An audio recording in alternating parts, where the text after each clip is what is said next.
Good morning, good afternoon, good evening, depending on your time zone, and welcome to the second round of concurrent expert panels on the Climate Law and Governance Day 2022.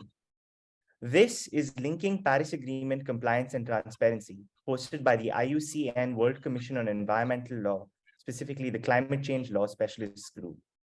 With us today, we have as chair, Dr. Fabiano de Andrade Correa, the chair of the Climate Change Law Specialist Group with the IUCN World Commission on Environmental Law. Thank you for hosting this session, and it's over to you, Fabiano. Thank you very much, Tejas, and greetings, everyone. Greetings from Sharm El Sheikh, where we are following COP27 of the UNFCCC. As Tejas said, my name is Fabiano. I am the chair of the IUCN World Commission of Environmental Law's Climate Change Law Specialist Group.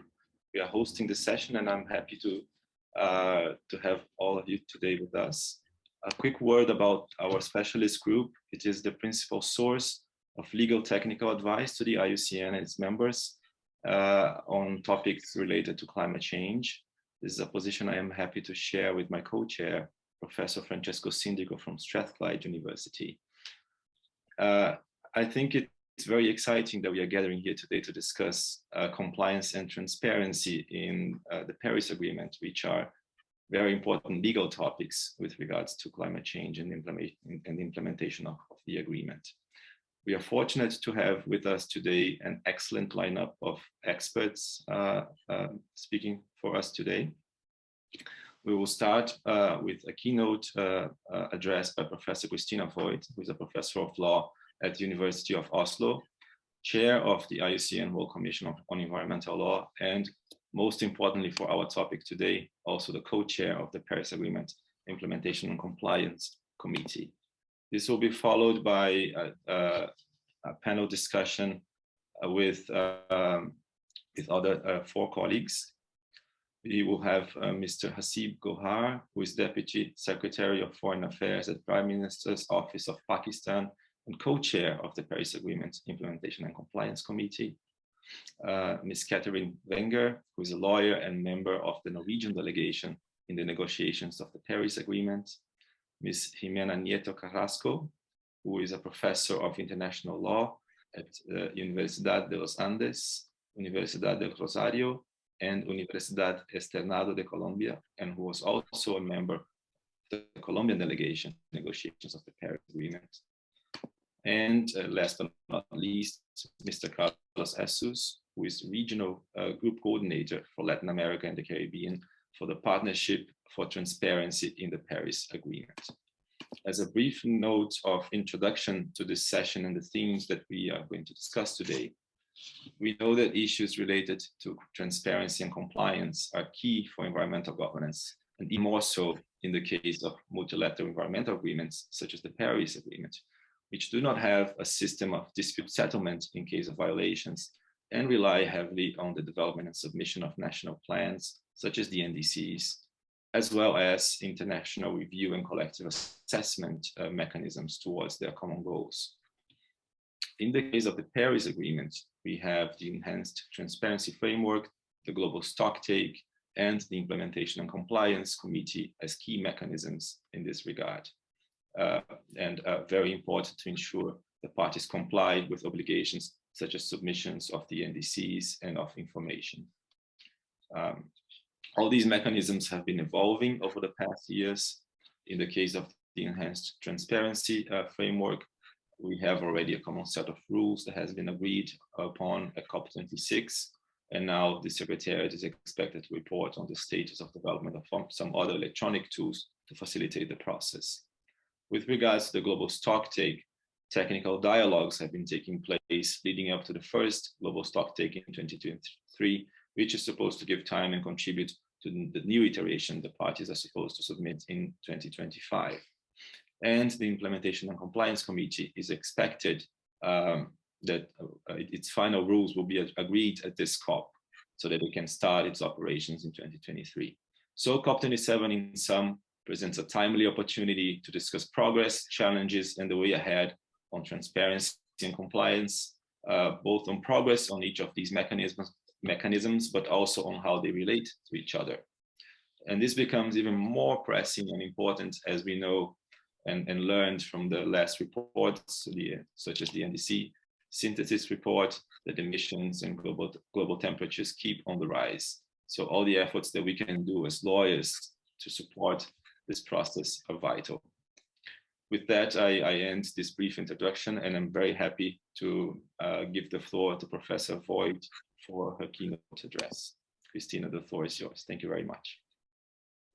Thank you very much, Fabiano. Thank you for hosting this session. Thanks for your very kind and wise words of introduction. My thanks also goes to the organizers of the Climate Law and Governance Day. This year, as in every year, it's a very important cornerstone of the global discourse on the role of law and governance in addressing climate change and the adverse impacts thereof.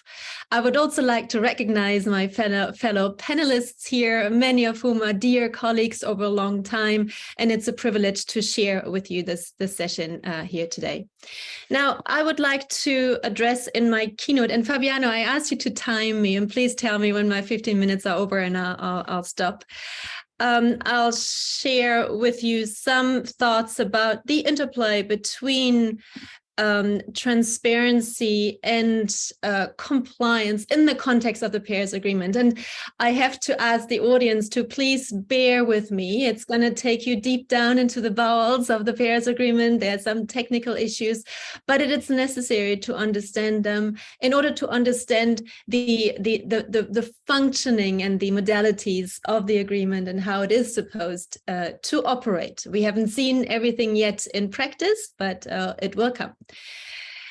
First, as a brief caveat, this presentation is based on an article that I published 2 years ago together with Zhang Gao from China. Zhang was the co-facilitator of the aspects of the Paris Agreement rulebook with regard to transparency, and I had the privilege of being co-facilitator on everything related to the compliance committee. And we both together decided to write an article about how these two aspects actually fit together, and it might be an interesting piece of reference, which I just wanted to mention here. Now, the overall theme of the relationship between transparency and compliance actually is the theme of accountability. Everything on transparency and compliance is supposed to serve the aspect of accountability under the Paris Agreement, parties' accountability under the Paris Agreement, and therefore the credibility and legitimacy of the agreement itself. And just as a matter of definition, in the context of this presentation, I define accountability is the answerability of parties for aspects of their performance in accordance with the core obligations of the agreement and in relation to the mechanisms and procedures established under the Paris Agreement. And the interesting aspect here is there's a certain accountability continuum starting with the communication of NDCs and going all the way potentially to the committee to facilitate implementation and promote compliance. And that's what I will try to show or highlight in this brief presentation.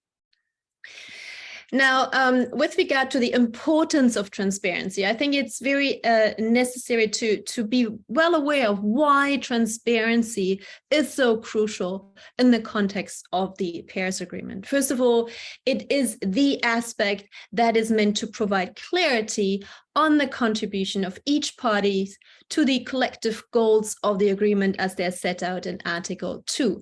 And that is in particular relevant with regard to the fulfillment of the NDCs, because we know that the content of the NDC is not legally binding. It is a procedural obligation to communicate and maintain an NDC, but what parties put in the NDC and how well they're achieving it is not legally binding in the context of the Paris Agreement.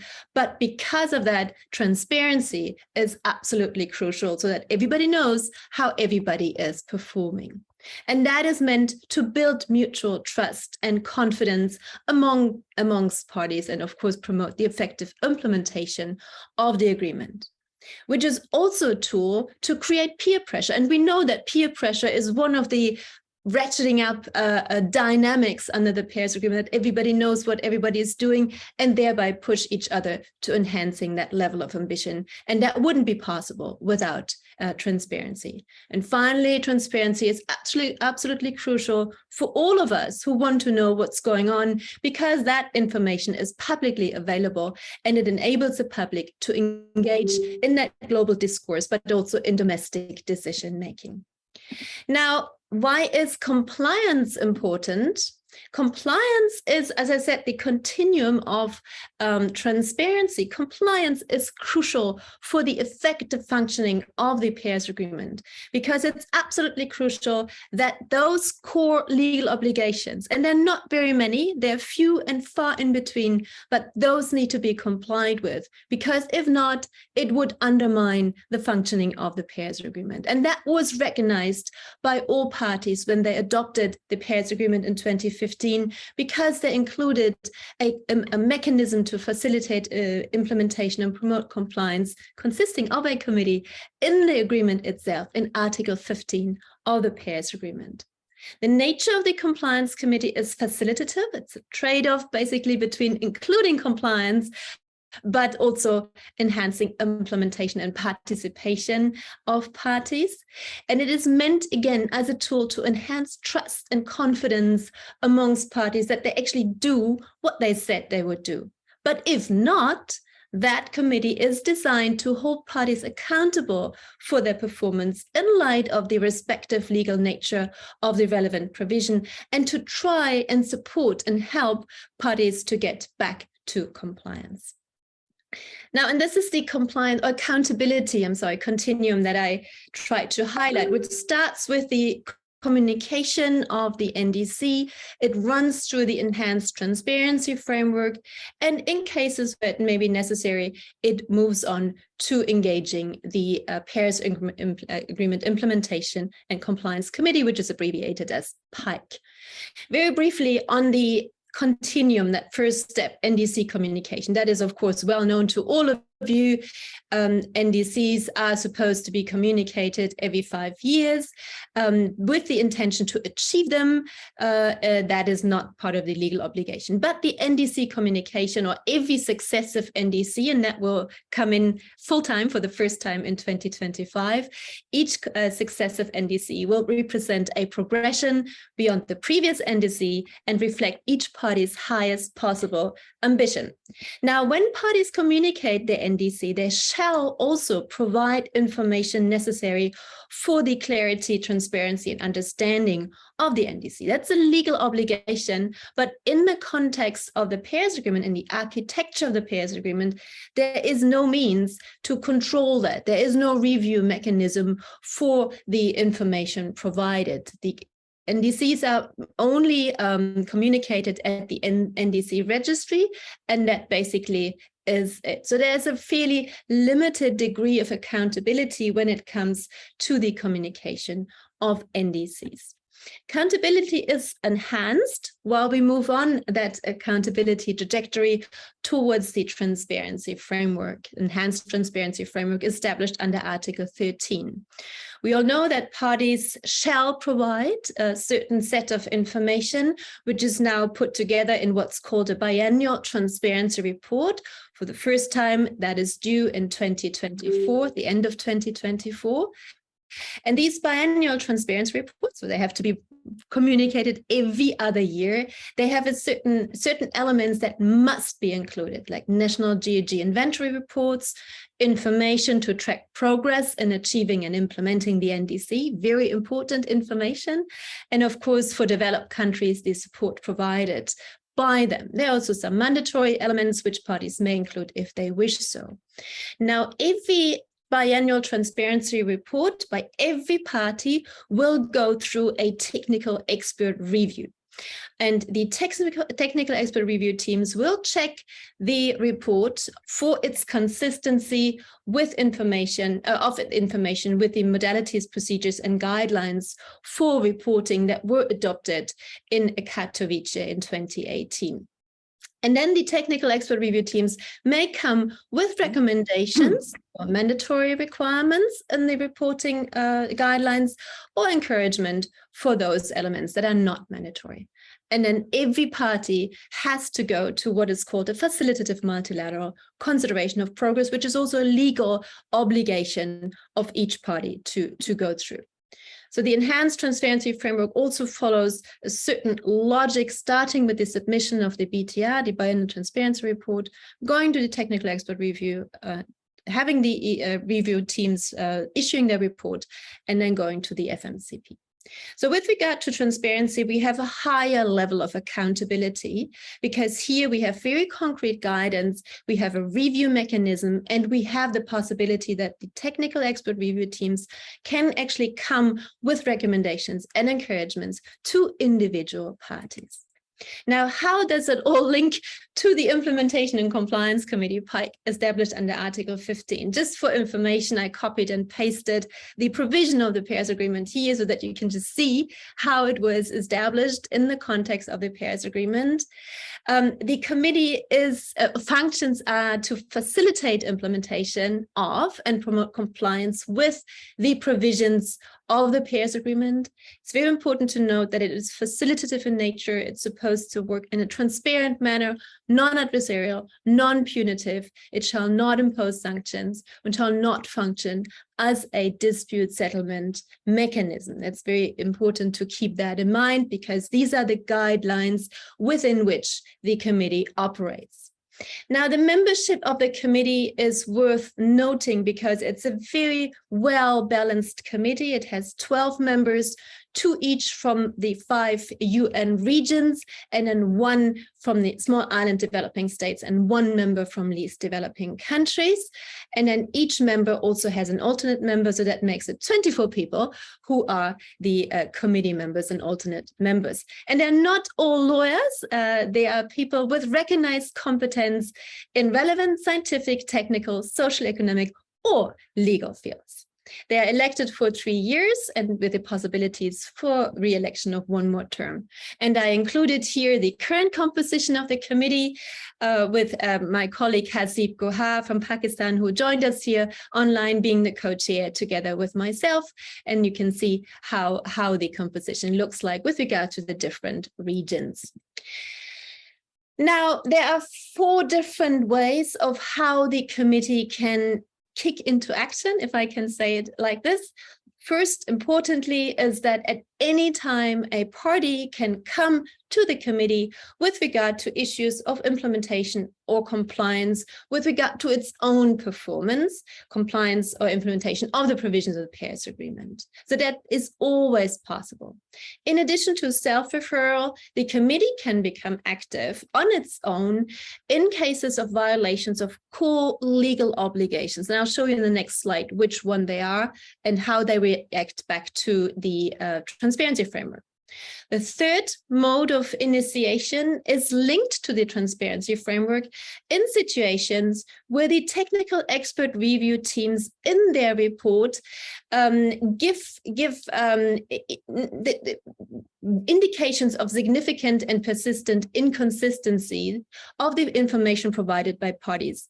The evaluation whether there is a significant or persistent inconsistency is something that the committee will have to do. It's not indicated in the review reports themselves, but the committee, based on the recommendations in the technical expert team review reports, will have to be, or is in a situation, or will have to be in a situation to make it a consideration of whether there are significant and persistent inconsistencies. And finally, the committee also has a systemic function, which is maybe not so well known, and I'll come back to that in a couple of seconds.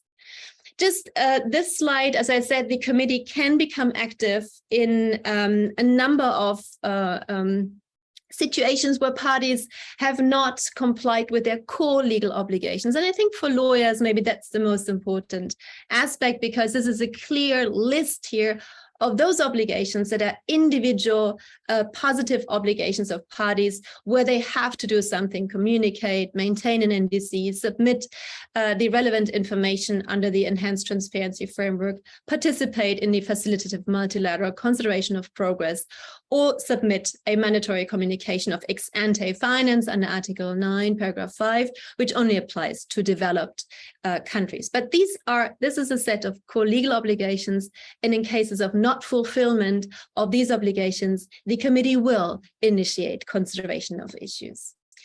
As an important caveat, the Compliance Committee or Implementation Compliance Committee is not mandated to address the content of contributions, communications, or information. It's really only looking whether there is an NDC or no NDC, there is the information mandatory under the BTR or not, but not whether the information is sufficient or adequate or the NDC is ambitious enough. That is not of the concern of the committee. Finally, as I mentioned, PAICC also has a systemic function, which I can only encourage the academic community to have maybe a closer look at and think about what that could be and how that could be developed. The idea is that if the committee in its work identifies issues that are experienced by a certain number of parties, not just one individual party, but it happens again and again and again, that different parties experience the same challenge, that may indicate that there is a systemic problem somewhere with the rules of the Paris Agreement or its implementation. And then the committee can bring that to the attention of the CMA, together with recommendations of how to address the situation. It can also come the other way around, that the CMA brings that to the attention of the committee. Now, finally, the committee has a whole toolbox of measures which it can apply in case it initiates and proceedings with regard to a party's performance. The committee shall take appropriate measures, and they can include a number of different things. In any case, it will have to engage in a dialogue with the party concerned, but it can also assist the party in engaging with the support arrangements and bodies that are established under the Paris Agreement, and recommend some steps to the party and also communicate those steps to the support arrangement.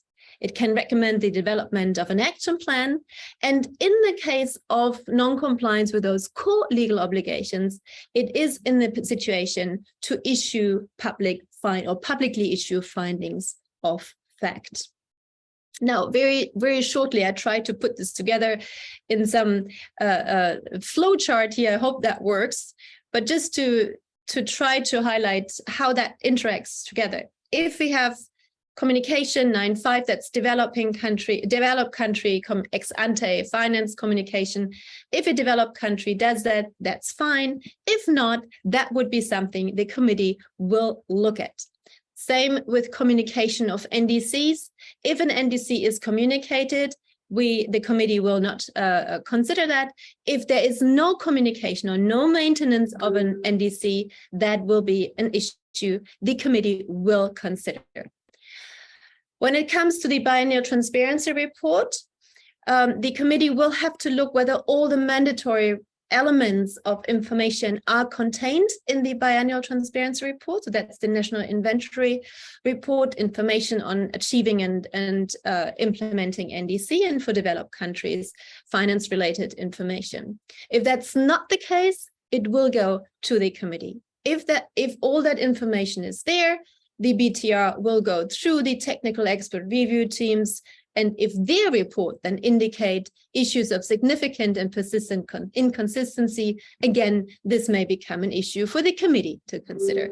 And finally, parties are supposed to participate in the facilitative multilateral consideration of progress, FMCP. If that is the case, that's fine. If not, it's something the committee considers. So this whole black box are aspects of the enhanced transparency framework, which are in the way that I try to highlight here on the screen, in this way connected with the functioning of the PAICC, of the Article 15 committee. And the measures I already indicated, it's a whole set, a whole toolbox of measures that can be adopted. And only in the case of those legally binding obligations, the committee has the possibility to issue findings of facts. Now, it's my last slide. What are the expectations for this CMA here in Sharm El Sheikh and beyond? As Fabiano already indicated, last year in Glasgow, the CMA adopted the first set of rules of procedures, which complement the modalities and procedures which are part of the Paris Agreement rulebook adopted in Katowice in 2018. But now we the committee has elaborated a more specific set of procedural rules, and the first set was adopted last year in Glasgow in Decision 24 CMA3, and the committee continued working the entire year. We had 3 meetings, formal meetings, and a number of informal meetings, and the committee members drafted the remaining rules of procedure, which are now for recommendation and adoption at this CMA here in Sharm El Sheikh, and hopefully will be adopted next week. And these are very important procedural rules because they deal with how procedures are being initiated, what timelines and timeframes are to be applied, how is flexibility operationalized in the context of the procedures of the committee, and how is the committee supposed to engage with parties. Now, my last point here, if this is all in place, if the CMA adopts that final set of rules of procedure, the committee is ready to start operating its work. And the big question is, what would be the first issues for considerations? We don't know yet. As I said, any party can at any time come to the committee. But in terms of these core legal obligations, the next round of NDCs is due in 2024 or 9 to 12 months before it. So until then, the committee will just keep an eye on whether parties maintained an NDC. The first biennial transparency report is due on the 31st of December 2024, so it's still a couple of years ahead of us. So the committee will not look into this until that deadline has passed. And interestingly, the communications of ex-ante finance of developed countries are now for the second time due at the end of this year. And that will probably be something that the committee keeps an eye on at the end of 2022. And with that, I am thanking you for your attention, and back to you, Fabiano. Thank you very much, Christina, for this in-depth overview and explanation of all these mechanisms. I think as lawyers, the operationalization of this committee is really going to be one of the topics of high interest to all of us to understand how this will work and how we can enhance the effectiveness of multilateral environmental agreements such as the Paris Agreement. So now we move to our panelists, and I am happy to give the floor to Mr. Hasib Gohar, Pakistan, co-chair of the Implementation Committee, for his remarks. As we have 4 panelists, I'd kindly ask each of the presenters to keep their remarks to a maximum of 10 minutes, but if possible, slightly shorter. Thank you very much. Thank you very much, Fabiano, and for giving me this opportunity. And this is an important gathering. This is an important discussion. So I would like to express my appreciation to you for hosting this important event. And Christina has already covered almost all the elements of how the committee has been working and what is the mandate. And I will just share some important aspects, like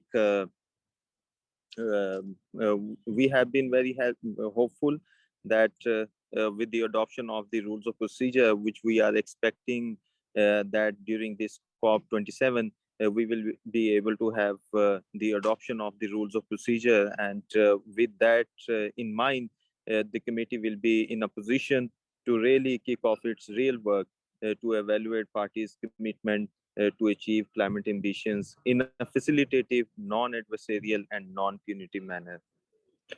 Fabiano and other colleagues, this is also very important that this is an implementation COP. A lot of people, they have high hopes about the outcome of this important COP here in Sharm El Sheikh. And in that context, since our committee is the Implementation and Compliance Committee of the Paris Agreement, so this is more than ever, this is very important, and a lot of people, they are having high hopes about what will be the outcome of this COP, and how the committees will be able to abide by the commitments and the ambitions that they have already promised in order to keep the temperature, Earth's temperature rise to 1.5 degrees. So, colleagues, I would also like to highlight that we have been hearing horrific news around almost around the corner in the world, that the glacial meltdowns, droughts, and severe heat waves have caused the devastating impacts on the peoples around the world. And you have also been hearing from Pakistan that this year the climate-induced floods have impacted almost 33 million people in Pakistan, and our losses are almost $32 billion in the form of loss and damage. The UN Secretary General has reminded many times that keeping the temperature rise to 1.5 degrees means achieving global net zero emissions by 2050. But at the same time, he has also reminded that the developing countries need financial resources to meet their NDC targets. Ladies and gentlemen, I just want to draw your attention towards committee's work. Christina has already mentioned some points, and in that context, I would also highlight that the committee's work will be guided by the provisions of the Paris Agreement, including Article 2, which maintains that the Paris Agreement would be implemented to reflect the equity and principle of common but differentiated responsibilities and respective capabilities. PAICC is a unique opportunity to put 1.5 goal on track. It is equipped with requisite tools and is mandated to take action where the concerned party has not abided by the provisions of the Paris Agreement. The Article 15 committee can initiate consideration of issues in cases where party has not communicated or maintained a nationally determined contribution under Article 4 of the Paris Agreement, based on the most up-to-date status of communication in the public registry. Similarly, if the party has not submitted a mandatory report or communication of information under Article 13, paragraph 7 and 9, or Article 9, paragraph 7 of the Paris Agreement, Christina has already mentioned these during her slides. Article 13, paragraph 7 and 9 are basically related with the submission of a national inventory report of anthropogenic emissions by source and removals by sink of greenhouse gases emissions, prepared during good practices methodologies adopted by Intergovernmental Panel on Climate Change. Similarly, the information necessary to track progress made in the implementation and achieving its NDCs under Article 4. So the progress on the NDCs is also a mandatory report. Similarly, developed country parties, shall, and other parties that provide support should provide information on financial, technology transfer, and capacity building support provided to the developing country parties. So, colleagues, ladies and gentlemen, this is also an important aspect where we have the expectation that the developed country parties would mobilize financial resources. And during the Paris Agreement, it was agreed that the developed country parties would mobilize $100 billion per year to meet the financial needs of the developing countries. There is also the ongoing debate during this COP as well, that the committee or that the COP can decide on a new ceiling in the form of new global quantified goals. But we have to see that how the COP or the CMA would decide on that agenda item. Similarly, the developed country parties shall provide transparent and consistent information on the support for developing country parties provided and mobilized through public investments or interventions biannually. This is also under Article 9, Paragraph 7. Similarly, developed country parties shall biannually communicate indicative, quantitative, and qualitative information related to financial resources to assist developing countries as applicable, including projected levels of public financial resources to be provided to developing country parties. PAICC has the jurisdiction if the 9.5 communication is not conveyed by the developed country parties. And similarly, the PAICC has also the ability to trigger the mechanism where the parties have not participated in the facilitative multilateral consideration of progress. Christina has already mentioned through the flowchart that how the committee has the jurisdiction.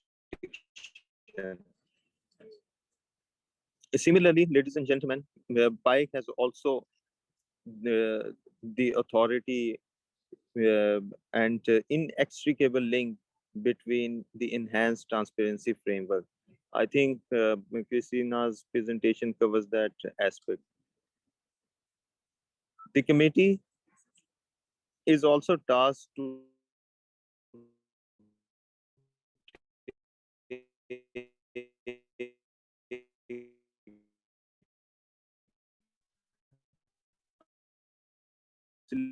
facilitate implementation and with the party concerned with the purpose of identifying challenges, making recommendations, and sharing information, including in relation to assessing finance, technology, and capacity building support. The committee can also assist the party concerned in the engagement with the appropriate finance, technology, and capacity building bodies or arrangements under or serving the Paris Agreement in order to identify possible challenges and solutions. The committee can also make the recommendations to the party concerned. The committee can also issue the findings in order to make an implementation plan, and the party has also the jurisdiction that it can engage with the parties concerned and ask them to abide by the provisions of the Paris Agreement. So, colleagues, this PAICC is an accountability mechanism where we expect that we can evolve a meaningful compliance regime which could truly help the international community to limit Earth's temperature by 1.5 degrees centigrade.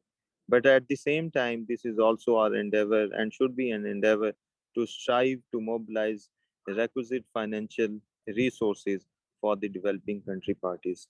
So, colleagues, this is the overview that Christina and we have been together in the committee, try to evolve a meaningful cooperation. And we hope that this mechanism, this accountability mechanism, would help the international community to help the parties in a facilitative manner to abide by the provisions of the Paris Agreement. Thank you very much, Fabio and other colleagues. Thank you very much, Hasib, for further highlighting these important aspects. And I think we can only wish you and Christina all the best for your work leading the PAICC these years ahead. Thank you very much. We have two presentations that will address these issues from the perspective of an insider from member states. We heard this high-level perspective of how the PAICC is expected to work and the key issues involving its functioning.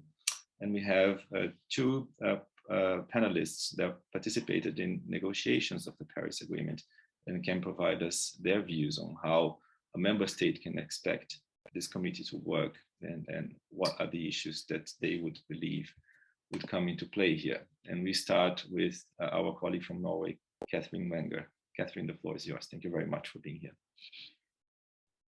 Thank you so much. And thank you for the kind introduction. I will try to share my screen with you guys. Just give me a moment.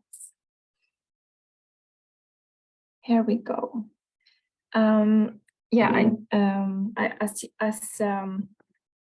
Just to clarify, I was part of the Norwegian delegation negotiating the Paris Agreement, leading negotiations on adaptation and loss and damage, and part of the legal team negotiating the compliance and implementation mechanism, which was led by Christina Voigt. And now I work as a climate lawyer and consultant in Enviro Law firm, and I'm presenting in my personal capacity. First, I would like to congratulate Christina and her co-chair, Ms. Hasib Goher, and the rest of the committee members for their excellent work with the rules of procedure. And I hope that the CMA adopts them at this COP and that the committee can start its work, which I'm excited to follow from the sideline. There are many different divided opinions on the mechanism and its committee, and I've heard it being referred to as toothless, or that it's likely to become unpopular among parties who will be hesitant to be scrutinized before a body of experts. And there are also those that see it as an important part of the Paris architecture, with potential of filling the gaps that other bodies do not have the mandate to perform. And I must say I'm in this latter category, and not surprisingly. And my hope is that the committee in time will prove itself an invaluable asset to facilitate compliance and promote implementation in a decade when both are of critical importance to ensure the continued success of international climate diplomacy and the Paris Agreement.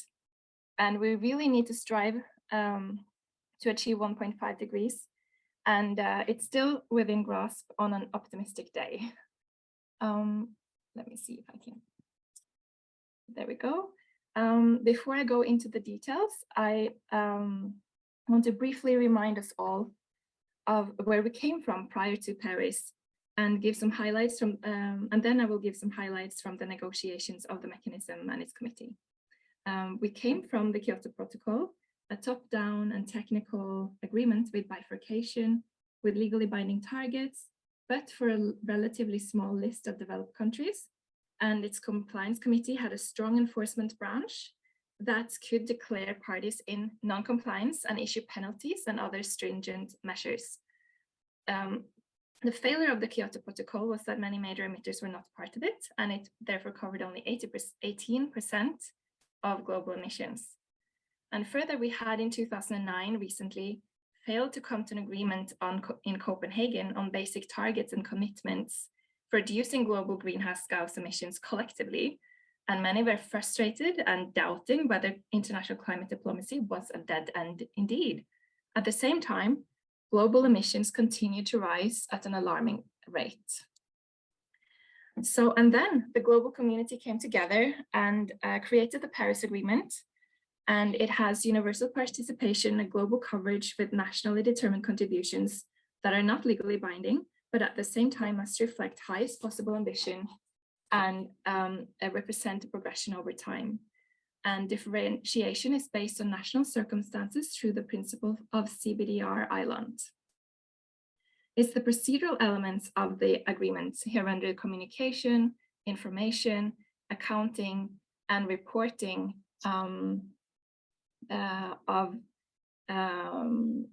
just let me just take this away. Okay.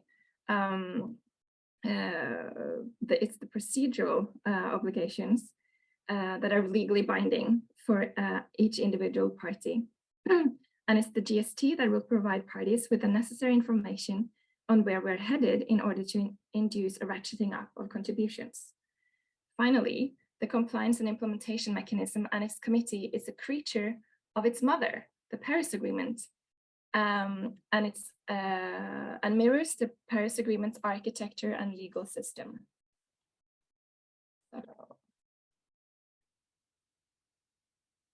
So there were, at the negotiations, both prior and during, there were considerable uncertainty that we would indeed have a compliance and implementation mechanism at all. First, it was not a part of the mandate decided at COP17 in Durban in 2011, and it was not until the run-up of COP20 in Lima in 2014, when the Durban platform was further advanced and opened up for non-mandated elements through the inclusion of inter alia, that compliance was introduced. And then secondly, some parties opposed the mechanism in its entirety, and therefore in the ADP draft agreement as late as 23rd of October 2015, one negotiation option was no Article 11, which it was called at the time, at all. Finally, there was also considerable disagreement as to the content of the mechanism. For example, options on the table included that it should only be for developed country parties, and then that it should take the form of an international tribunal of climate justice. And let us not forget that the negotiations were discussed in parallel with the rest of the Paris Agreement, and the mechanism needed to reflect the spirit and architecture of the Paris Agreement, and the negotiators had to be up to date on the current status of the negotiations, while at the same time promoting their positions of the mechanism itself. And at the time, Norway was one of the countries who had the most elaborate submissions, and it proposed 2 branches, one for compliance and one for implementation.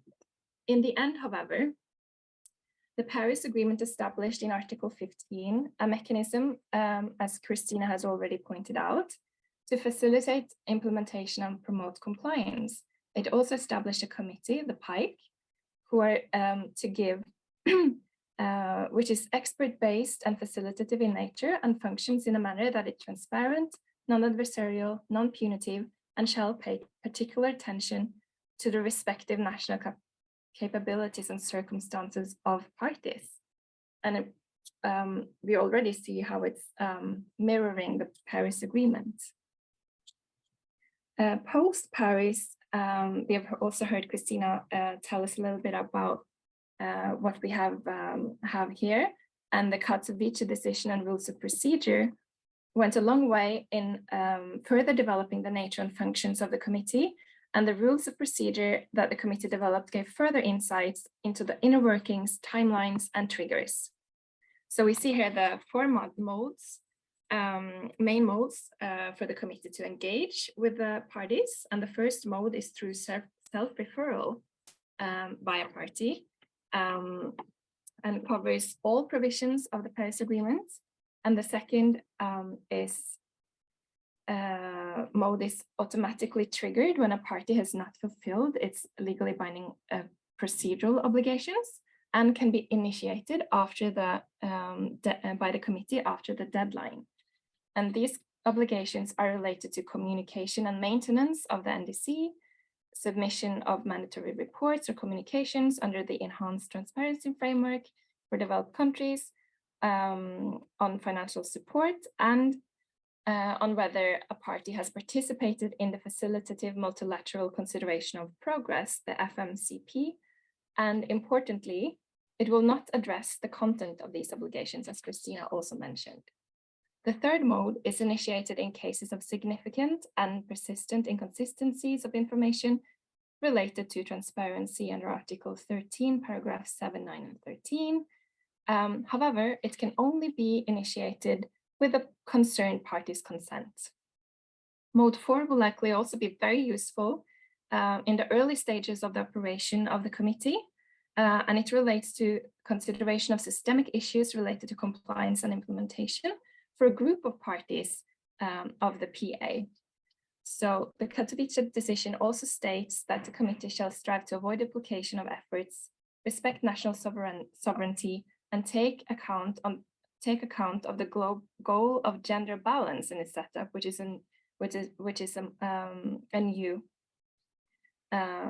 thing. And it's also worth noting that the first review of the committee will take place in 2024. And finally, and I will be brief as I know we have limited time, the future potential for the committee and its mechanism. I think that the facilitative nature of the committee is likely to create an environment of trust between parties.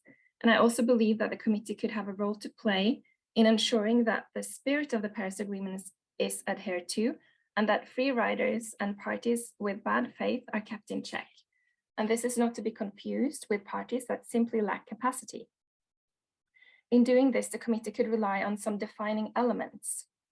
For example, for Mode 2, there is room for interpretation on what the procedural obligations in itself are, which do not address the content. For example, when the NDC needs to be maintained, what does this mean in practice? Is it simply the issuance of a document to the registry, or does it imply that the NDC is not allowed to become less, or that no backsliding of the NDC is permitted? Another example is the understanding of the procedural element in which parties must participate in the MCP. Does the word participate imply that there is an obligation to be involved or take part in dialogue, or is it sufficient to be present? In short, it could be argued that the procedural obligations entail a requirement of intent or duty to act in good faith in the performance of these duties. This does not relate to the content of these duties, but rather relates to the form and shape of the procedures or processes. As such, the mechanism and its committee can further ensure that an environment of good faith is upheld in enhanced transparency framework and the procedural relevant procedural aspects. For mode 3, the committee has an opportunity to further define significant and persistent inconsistencies. And finally, I would also like to note that how the committee, through its development of body of rules and procedures, can create predictability and consistency and build its reputation and standing. And with standing comes potential influence, for example, of the CMA, in particular with regards to mode 4, consideration of systemic issues, but also influence on international institutions such as the Human Rights Committee, as well as regional, national, subnational, political, and legal institutions. So in short, I believe that committee can facilitate trust and good faith among the parties if so decided. And then I'm going to stop sharing my my screen. There we go.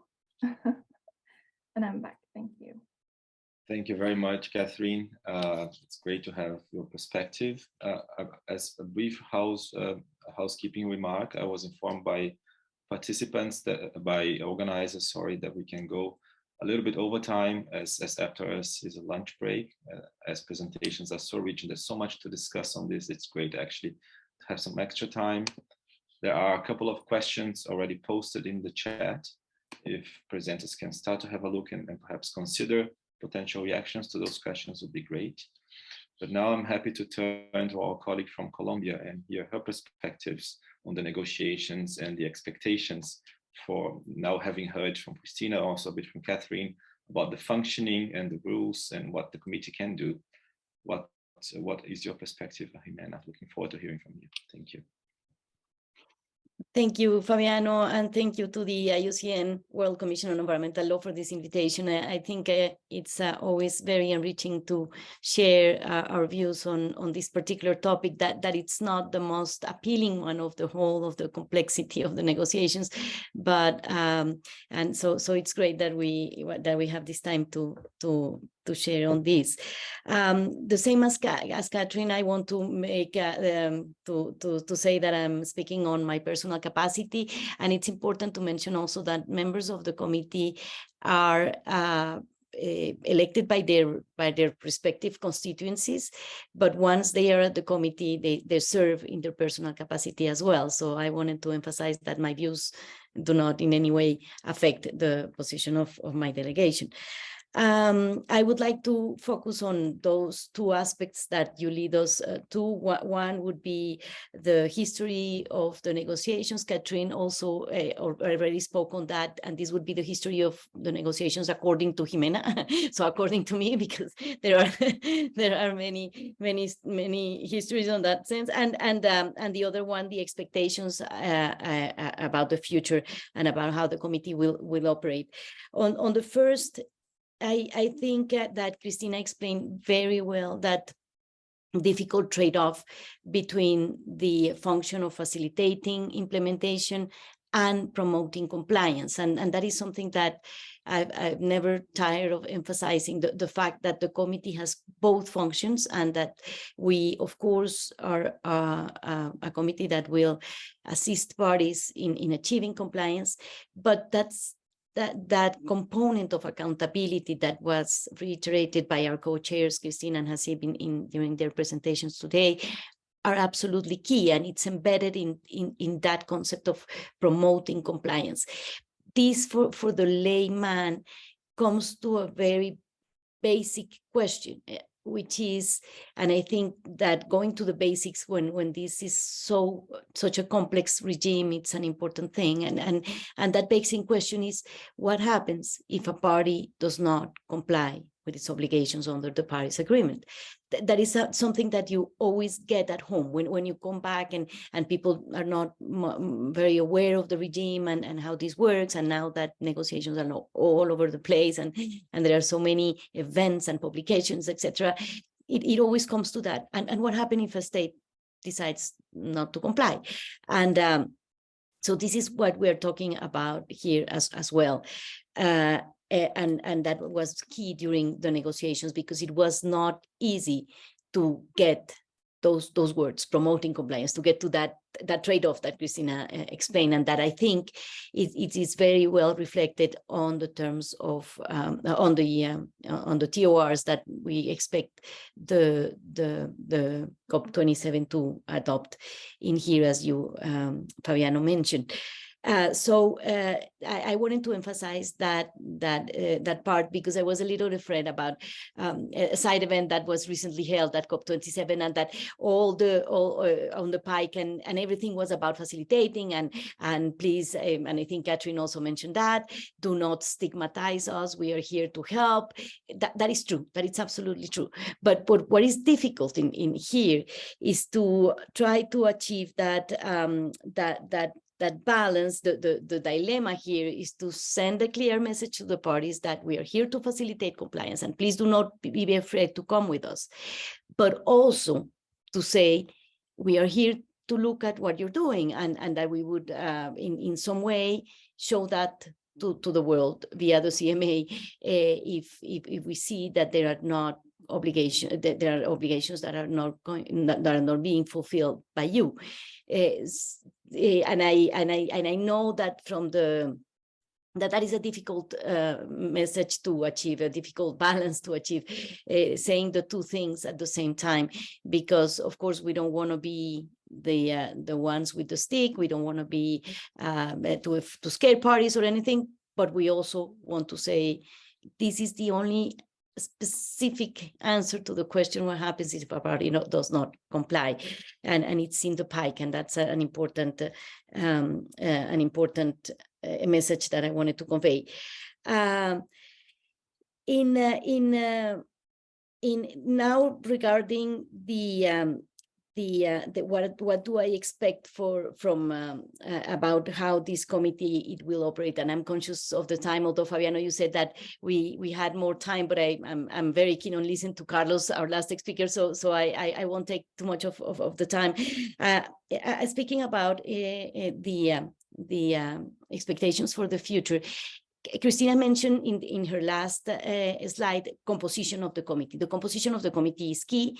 The composition, as you said, she said, we are not all lawyers. There are different type of expertise, and that is very clearly specified in the decision as well. But we also need, I mean, apart from that diversity of profiles, if you will, of the members, we also will need in the future members that are there with a common goal in mind, which is to achieve that famous 1.5 and to make sure that this regime works. And why I'm saying this, because one of my concerns is that it gets so politicized inside the committee as well, that we lose perspective and we stick to that narrative that we are all aware of, and we know that political positions are very important, and that there is a lot of complexity in that as well. But when we are in the committee, I really wish for members to be aware of their mission there. They are not there to convey their regional group's positions. They are not there to stick to their grounds on different points. They are there to achieve the mandate of the committee, which is, as we said, facilitate and promote compliance. So that is one thing that I hope can be achieved in the future, and can be clear for parties when nominated their experts to serve in the committee. the rules of procedure gives us all the room we need. And Christina was very clear and she managed to explain a very complex negotiation and a very difficult process in few words and with much clarity. But those terms of reference will not work if, as I said, the members are not clear with their mandate. And I think what we need now is basically, and I will say that because I am reacting to some of the presentations.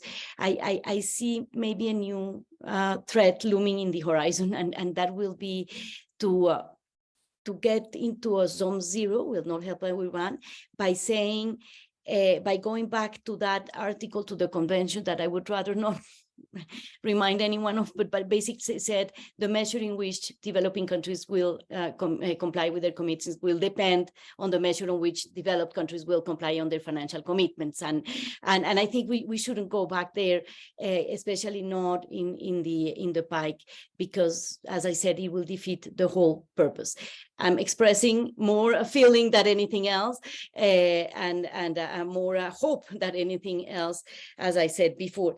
And finally, when looking at the program of this day that you organizers have so kindly share, I said, oh, I would have wished to be invited to the one that is called Implementing the Paris Agreement through Courage, Contributions and Compliance, because what I think we need for the future in the PAICC is precisely that, is courage.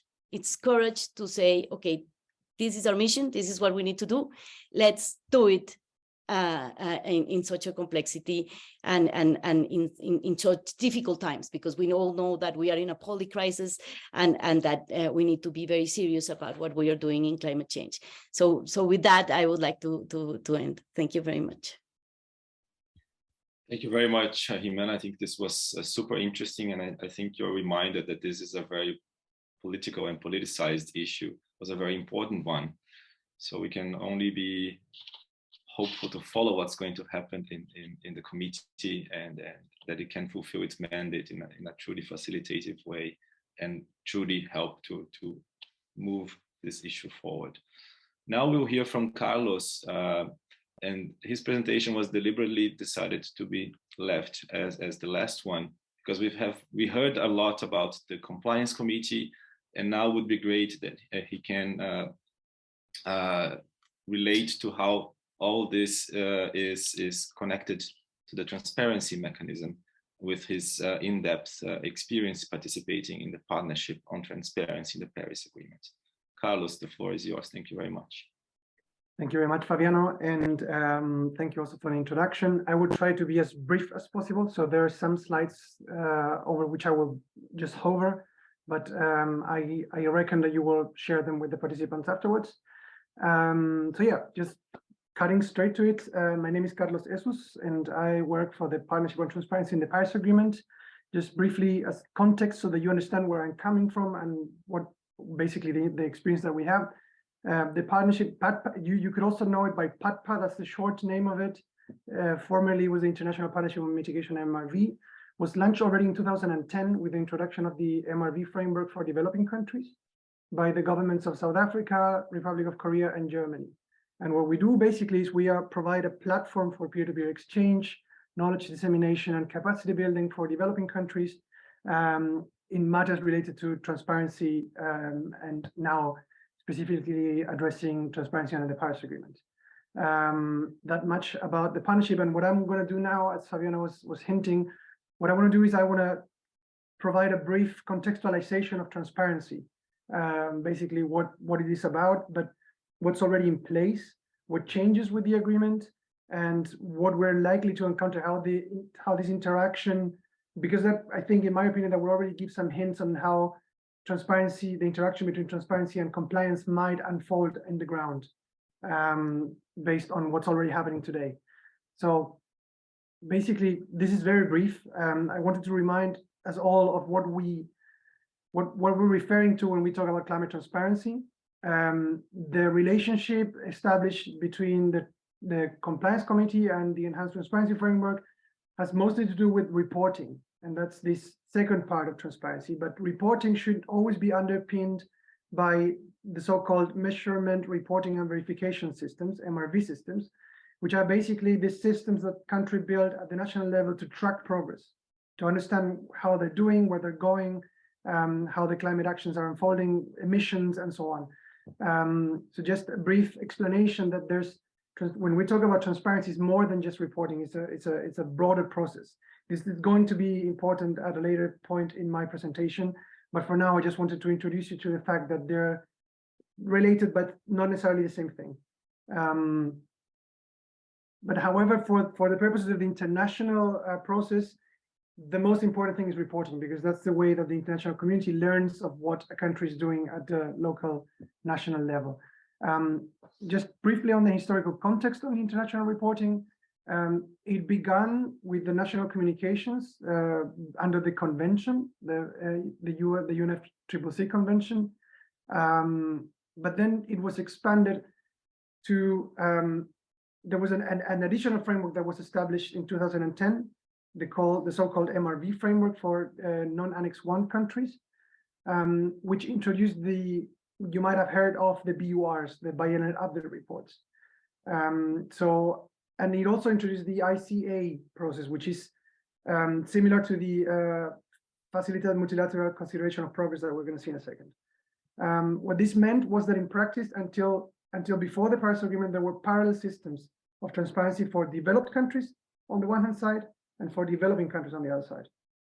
What happens with the Paris Agreement is that it introduces the enhanced transparency framework from 2024 onwards, and it equates, it creates a unified system equal for both developed and developing countries. As you can imagine, that already it raises the standard to developed country standards. That might already give you a hint that for developing countries, that means quite a lot of challenges. Just a bit also on some important elements of the enhanced transparency framework. I'm not going to delve into the purposes of it in terms of fostering mutual trust, because that was already addressed by Christina and other speakers a moment ago. But just for a second, what's important here is that it's common rules for all parties. As I said, there's no more differentiation between developed and developing, but it does provide flexibility. This means that some countries can, if their capacities are not enough or national circumstances don't allow for it, they can claim flexibility and not report certain elements or with less level of detail. This is important because it will determine whether countries can present or not BTRs, because they do not have to present everything. They do have some sort of flexibility that would allow them to present it anyway, so to comply with the shall obligation of presenting the BTR. And also a very important thing as well is that even though the ETF will be a new arrangement, it is not completely new because it builds, that's why it's called enhanced. It builds on these previous transparency arrangements that I already showed in the previous slide. So somewhere or the other, there will be something present already in most of these developing countries. Just maybe another piece of important info is that there was also mentioned that even though transparency is not new, the importance of it was enhanced a lot with the entry into force of the Paris Agreement, because as was also mentioned before in this session, the Paris Agreement does not include sanctions for penalties for non-compliance, and as such, transparency is very, very relevant for the whole functioning of the agreement as an element of multilateral cooperation. So transparency has been relegated to a very, very important role in the architecture of the Paris Agreement. The ETF looks a bit like this. This is just a graphic representation of what also Christina was showing in her first presentation. So as you can see, there are areas that are covered by the ETF: adaptation, support, mitigation. All of them are contained, the content and how they should be presented are contained in the MPGs. And then at the center of it, you have the biennial transparency reports, or the BTRs. These are these reports that have to be presented every 2 years and that contain, among other things, the information on inventories or on emissions. But then after that, you also have the review process, which is the technical expert review, which is an in-desk review most of the times, which ends in this report, the technical review report. And then there's this kind of facilitative multilateral consideration of progress, which is basically similar to the ICA process today. It's an instance where parties present their BTRs among a group of experts, and then they exchange experiences and lessons learned so that they can improve the process over time. This is a BTR, just briefly to go through the elements, because these are the 4 main elements. Also, they were mentioned as well, but only these 2 are mandatory. So these 2 could trigger these shall provisions. It is very relevant to have in mind that, again, countries presenting BTRs do not need to present everything. They're supposed to improve over time, so precisely so that they do not miss this obligation of presenting this essential information.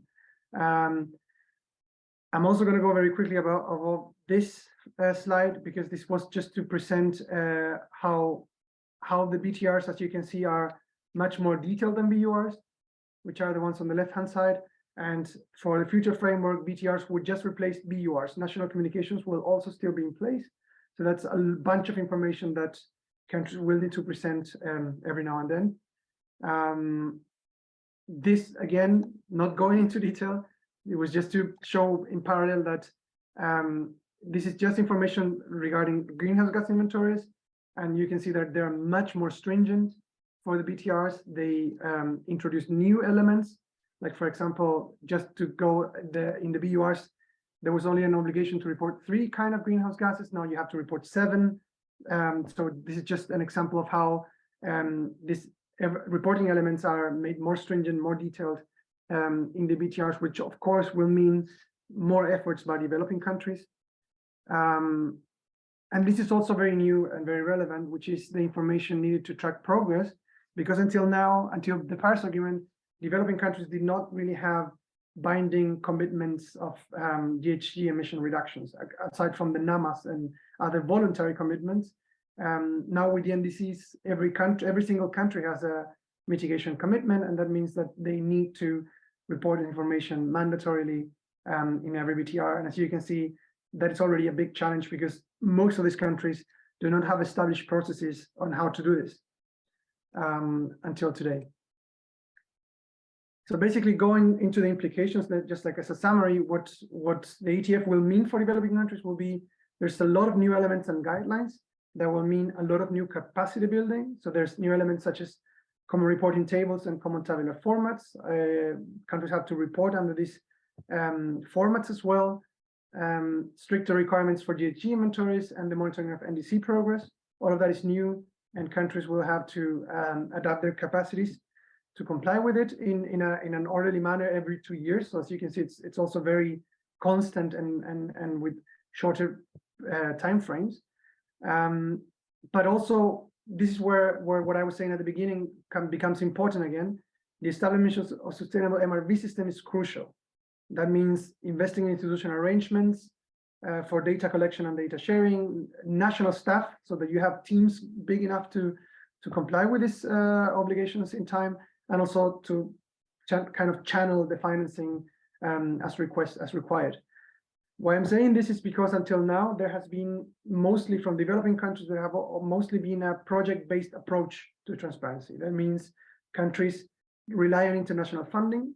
They get the funding for a specific report. They build teams and processes just for that report, most of the time relying heavily on international consultants, and then they are resolved. So that means that there's nothing sustainably in place in countries to comply with these obligations every 2 years as is now mandatory. And this is going to shed a bit of light on what I mean. This is the reporting status of BURs at the moment. And as you can see, we're now in the time frame where countries should be presenting their 5th BUR. We only have 1 country that has done so. 10 countries that have done the 4th BUR, and as you can see, the number keeps decreasing the more BURs we have. That means that a lot of countries have just presented 1 BUR, but 73 have not presented BURs at all. Of course, a big bunch of them are CITs and LDCs, which could technically present this information at their discretion.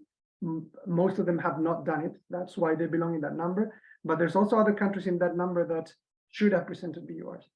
And as you see, should have presented 5 BURs.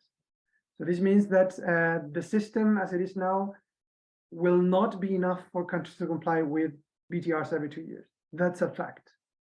So that means that going now to the conclusions, so are we expecting this to become a trend? And my conclusion is that yes, unless countries build MRV and national greenhouse gas inventory systems, build teams with enough staff and trained staff, and ensure that proper and financing is allocated, then it's very unlikely that countries will be able to present BTRs. Above all, it's very unlikely that a lot of countries will be able to present BTRs by 2024. This means that the compliance committee will likely be very busy, at least at the early stages of this new system.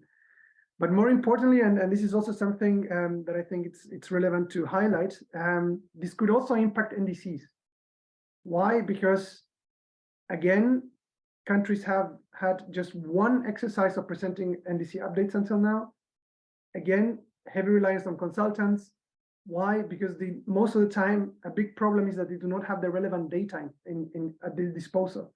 And the reason they don't have the relevant data at their disposal is because they do not have MRV systems in place that allow them to collect this data on a regular basis.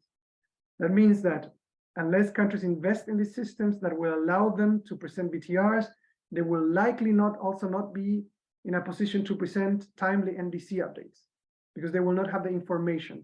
If we look at this round of NDCs and how delayed they were and how many countries actually complied with the original deadline for this round of NDCs, then we can see that there's a worrying trend that could be gathering for the future. And that's why investing in this kind of system is essential so that we avoid, a position where everything goes to compliance, but nothing really changes on the ground. And with that, sorry, I had to run a lot. There was a lot of information. I hope I didn't overwhelm you. In any case, that's my contact. I will share this information with Fabiano so that he can channel it through you. And in any case, I'm open to questions. Hope that was useful. So Fabiano, back to you, please. Thank you very much, Carlos. I think this was super interesting and is a reminder to all of us of the complexity that countries need to deal with. Also thinking that this is only one of the multilateral environmental agreements that have similar systems. You also have the CBD with the NBCEPs that need to be prepared, and then reporting that needs to be done. UNFCCC is similar as well. So in fact, Jimena made an interesting point that this is perhaps not the sexiest topic that people often look to in discussions of climate change, but nonetheless a very important one, because if the system is to work, we really need to put effort and consideration into these issues. So this has been, I think, very rich, and I thank you all for sharing these thoughts with us. I wanted to take 5 minutes more of time to briefly consider some of the questions that have been shared with us and ask each of the presenters to share in max 1 minute some final considerations that they could have, both on what they heard from other panelists, but also the questions that were posted in the chat. Jimena, I saw that you have your hand up. Yes, thank you. If you allow me, I found a very interesting question in the chat, which refers to whether, if you allow me at this point to do that. So, sorry, go ahead.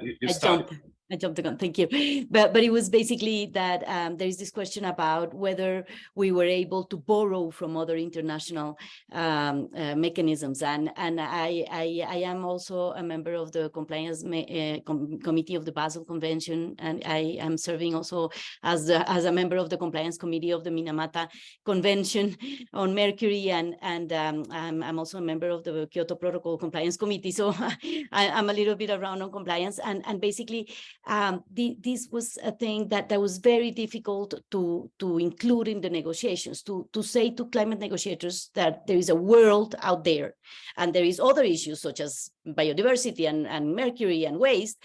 It's very difficult. I mean, they all look down at the rest of international environmental law. So actually it was very difficult. But one thing that we managed to do is that in the previous years under the Minamata Convention on Mercury, we did this thing about establishing the committee in the treaty itself, because previously we used just to invite parties to think about compliance in the future. But in the case of the Minamata Convention, we did actually establish the mechanism in the treaty, and we managed to do that in Article 15 as well. So I wanted to point that part of the history because it's interesting and it answers the question on whether we borrowed or not.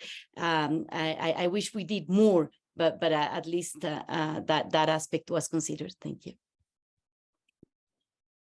Thank you very much, Melanie. In fact, sometimes I think it's not a matter of reinventing the wheel, but learning from experiences and what can work best. So thank you very much for that. We have other questions that I will quickly summarize. For instance, a question asks, what was the most contentious, took up significant negotiation time? What could be a violation considered an act or omission which materially defeats the object and purpose of the Paris Agreement and could perhaps trigger PAICC action, which are, in your views, potential issues in other agreements that would require further alignment with the Paris Agreement that is related to some of the issues we were pointing out, and how could compliance and transparency influence climate litigation and legislation? So with that, I think I go back to my idea of giving each speaker 1 minute to share some final thoughts and remarks that they would like, both reacting to other presentations, but also to these questions that were shared with us. Maybe I start with you, Christina. Yeah, thank you, Fabiano. I was just briefly reading the questions again. Maybe the one on what took significant time, because it's also important to understand, what kind of compromises lie behind the inclusion of the compliance element in the Paris Agreement. And Jimena already alluded to some of them. But just two points here. In the context of the Paris Agreement itself in 2015, just including the word compliance was a major success. And it wasn't clear until the very late hours of December 11th that this was going to stay. And Jimena and I shared this experience. Because basically compliance or any compliance element wasn't part of the mandate for the Paris Agreement. It had to be negotiated in, and parties convinced that this makes sense. And it was a bit of a very positive surprise and miracle in the end that it remained. Later on, what also took incredibly long and was difficult was deciding on which legal obligations can the committee take up on itself without any request from the party or consent by the party. And that required a deep legal analysis and agreement that these are the core legal obligations. So that was really, really hard. And there were many other different things that had to be addressed as well. But understanding that this is the result of very, very difficult and highly political and complex negotiation is important to keep in mind. And then one more question on what's the linkage to litigation. That's an interesting one, and I've been asked about this several times now. And of course, there is no rule of precedent, and the in-house compliance committee doesn't prevent anything that happens outside the Paris Agreement's ecosystem, if I can tell that. So it could give indication, of course, if a party doesn't have an NDC, it's a core legal obligation where the committee can just raise its head and say that there is something missing here. But as a core legal obligation, that's something that could also be taken out to an arbitration tribunal or court or whatever. But that would not be the concern of the committee. But of course, the committee's identification of a case of non-compliance could give rise to something outside the committee. But I say this here in my personal capacity. I have to say that not as the co-chair of the compliance committee. This is just a pure legal observation of how that could, relate to outside litigation of the Paris Agreement. Thank you very much. And I stop here. Thank you. Thank you. Catherine, some final remarks from you? Yeah, thank you so much. I think I would also, I will remark a little bit regarding the transparency regime and the importance of ensuring capacity building and continuous on the ground systems and structures for countries with low capacity, and especially the least developing countries and small island states. And I think that I want to also highlight that the Paris Agreement, the compliance and implementation mechanism, does implement this issue of CBDR and INLONC, so that, you know, if a country, my thinking is that if a country that has capacity and does not comply, or that has capacity and is unable to follow the rules, the procedural rules of the agreement, but also the other modes, then I think the committee will probably have a stricter view on how to deal with that than those with very low capacity. But this is, of course, just up to the committee to decide based on their ongoing processes and deliberations, etc. And I also concur with Christina that the fact that the committee will provide decisions or recommendations which are deliberative and explained carefully, then that could also build up information that can be taken in other arenas, be it international, regional, national, or local. Thank you so much. Thank you, Catherine. And Carlos, over to you for some final thoughts. Thanks. Yeah, I mean, I think maybe as a final thought, I think that it's clear that one of the areas where the interaction between compliance and the rest of the Paris Agreement is strongest is with transparency. So yeah, I think this is usually transparency is not very sexy. It's a lot about data, reporting, information sharing. It sounds like a very dry topic, but its importance is incredible. So I think one of the good things, in my opinion, this is my personal interpretation of the interaction between them both, is that the action of the Paris Agreement Committee, especially with the issue of with the point of systemic issues, might somehow institutionalize within the agreement this idea of continuous, of continuous improvement and of addressing the problems as they arise within the architecture. So I think that's very beneficial for the agreement as a whole. Ideally, of course, the committee will never be triggered because everybody will be complying. But yeah, I mean, I'm expecting that there will be a lot more interaction between both articles in the future. But rather than discouraging, I think it's a great opportunity for countries for the agreement to kind of have a self-fixing mechanism that can help at the end of the day that it works as efficiently and adequately as possible. So just a reminder not to forget transparency and to also for countries to try to invest in it as early as possible.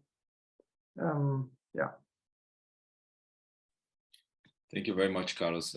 And with that, I will bring our session to a close. We went significantly over time, but I think the fact that there was so much to discuss and to say only shows that this is an issue that needs more discussion and sessions like this. I would, in fact, already invite and think of a potential follow-up for climate law governance of next year, that we could have a follow-up session, because the committee will be functioning by then. The global stock take would have taken place, hopefully, and we would have some interesting thoughts to give on how things evolved from this conversation today. I would also invite all of you to follow and engage if you are interested in are of the legal profession with the Climate Change Law Specialist Group of WCEL. This is really a forum where we want to encourage and foster these discussions. And we have also set up a climate law network as a space for people to share ideas, share their work, and come together to discuss important issues like today. With that, I want to thank very, very much our speakers of the session for your time and sharing with us your experience and so much, such a rich level of information and experience that has really shown how much there is to do in this topic. And with the organizers and CISDL Secretariat, Tejas, and our rapporteur, and our Zoom moderator as well. Thank you very much for supporting us with the session. With that, Tejas, over to you to just close the session. Thank you very much, Fabiano, and thank you very much to all the experts for participating. To everyone attending online, sessions will resume at 1:20 p.m. Cairo, which is in 20 minutes. And we will start on the next set of Zoom links that's available in the PDF program that you have been sent already. There will also be a reminder email in case you would like to attend any of the sessions. We look forward to seeing you in those, and thank you again for attending Climate Law and Governance Day 2022. Bye-bye.